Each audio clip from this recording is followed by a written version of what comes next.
Hello, digital parents. I'm back again with Dr. Michelle McDowell. And you may have already heard our last recording where she spoke about gaming disorder and gave some tips about tech tantrums and what people can do, what parents can do.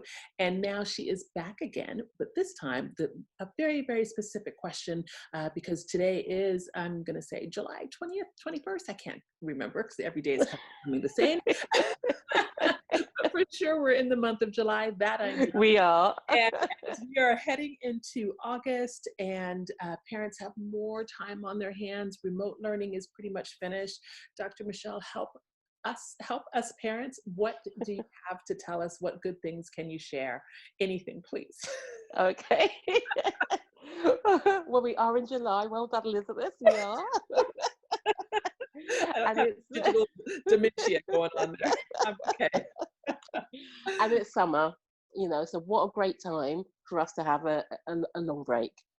And during this time, what I always say to parents, if we're going to kind of manage something around technology, let's do something, filling that void, filling that time. So during this period of time, let's do something else. Get out, get outside. I saw a post the other day that I absolutely loved. It was like, put down the internet and get outside. And what I would say is just try and sandwich the days. Have a completely different activity, whether it's just sort of like digging up earth in the garden. I said to my son the other day, look, let's look in the clouds and see if you can see a dragon, an alien. What can you see? And he was like, oh, Mum, but then really got into it, spent ages out there, So try and find some alternative activities. Then if there is going to be some tech time, do it then, like 20 minutes, half an hour, and then something else completely. But really what we need are alternatives. And what you find is once I've been finding that my son has been very much like, oh, Mum, don't really want to go out. But once he gets out, loves it. Yeah, and so it's just really kind of gently encourage them to the outside, they don't. to alternatives. Yeah.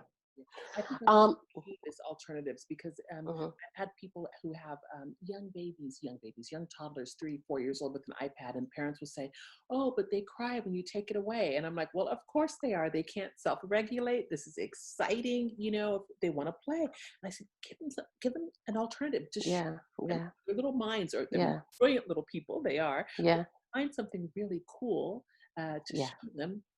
You can kind of Absolutely. And I was speaking to a parent the other day that was like, I've got an 18-month-old and I really want to try these educational programs with him. I really want him to engage with them. Which ones do you recommend? Now, I never actually recommend anything because, I don't want to get into any sponsorship issues or anything like that, But I generally try to advise on what the research is at the moment. And really, there isn't a huge amount of research on internet gaming as it, or technology as it is. But there is significant research on 0 to 2 years olds and 0 to 3 year olds about the benefits of education and technology for them. And actually, categorically, the research is saying there is very minimal to no benefit from 0 to 2 years old, definitely between that age group. So I would say, like you have to many parents of that toddler age group, there's no interaction that's going to be any better than you interacting with your child and forming that great attachment. So, it changes though if the parent is sitting there with the child and perhaps reading on a Kindle and the child can see their lips moving and all of those types of yes things. Absolutely. But let's face it, the majority of us do not always do that with the best of intentions. So I do agree. I think especially in those cases 0 to 2 that less is more. No parent shaming no parents. You have to do what you no absolutely absolutely. But just keep in mind that there are not any researched benefits. We're not saying that there's all sorts of cray out there, just not benefits. The other thing, I love my legal cray. Cray is a legal term.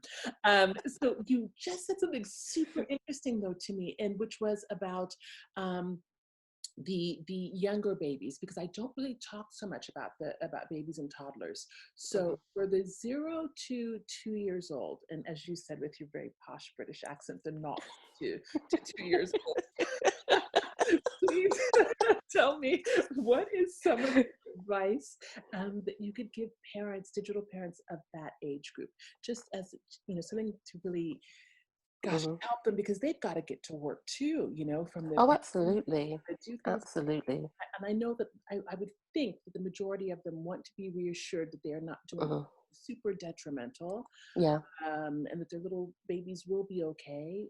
But I will let you Yeah. answer, since Yeah. it's so complicated. So, less is more, so it really, if you can, and I completely get it, that lots of people are working from home now.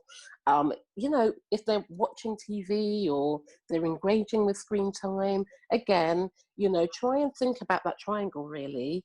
And if you can get them doing other things, I mean, particularly babies love the touchy feely things, and they could pretty much be with a water bowl in the corner with a few cups playing while while you're having to answer a Zoom call. That's true. I And did lots of things with take macaroni and spaghetti yep, and things, yep, play with yep, that stuff. anything like that. They absolutely love it, Then I particularly at felt that like they age would group. just shake it for hours. Yeah, you Like, know. this isn't very exciting, but they would shake and shake. Exactly, I mean, and you can't get away from it. Sometimes you do need something that's a bit more engaging, for them. And if it is going to be technology, certainly, but try and really sandwich in that time, and really try and think about what we used to do, really. And it's going back to that, and that did occupy us for hours on end, really, at times. So trying to get them to engage.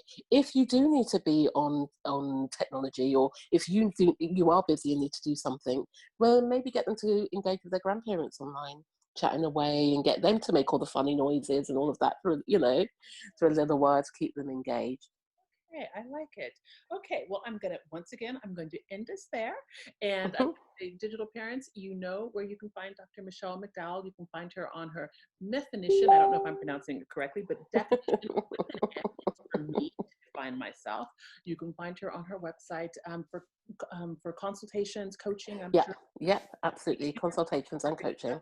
And if you get confused, don't worry, just send her a direct message in the Facebook digital parenting community.